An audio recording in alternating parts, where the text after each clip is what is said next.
Les librairies doivent ouvrir, elles doivent rester ouvertes et ne plus jamais être fermées. Nous sommes les dealers d'un bonheur essentiel, c'est celui de la lecture.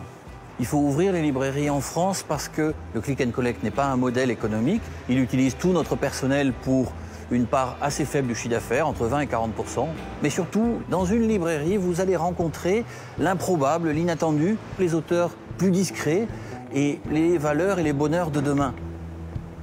Les librairies, ce sont des lieux de respiration. La période est difficile.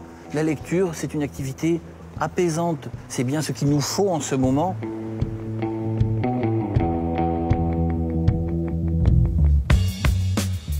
Ah, mon livre extraordinaire en ce moment, c'est Secrets barbares de Rodney Hall.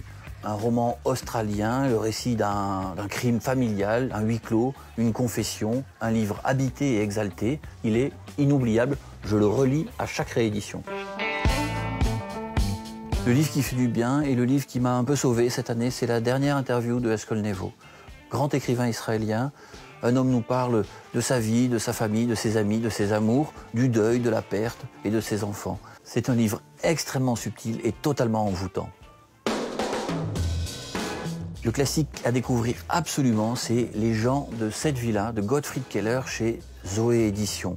Une petite maison d'édition suisse qui nous offre un classique allemand du 19e siècle que je n'avais jamais lu, peu connu en France, adoré par Nietzsche. C'est drôlissime, c'est d'une finesse incroyable, c'est absolument merveilleux. De la poésie encore et toujours avec le merveilleux Norge. C'est un poète belge, première moitié du XXe siècle, ami de Queneau.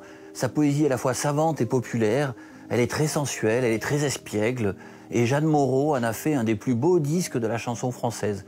Depuis mes 20 ans, je relis Norge sans cesse, et le disque de Jeanne Moreau est une pure merveille.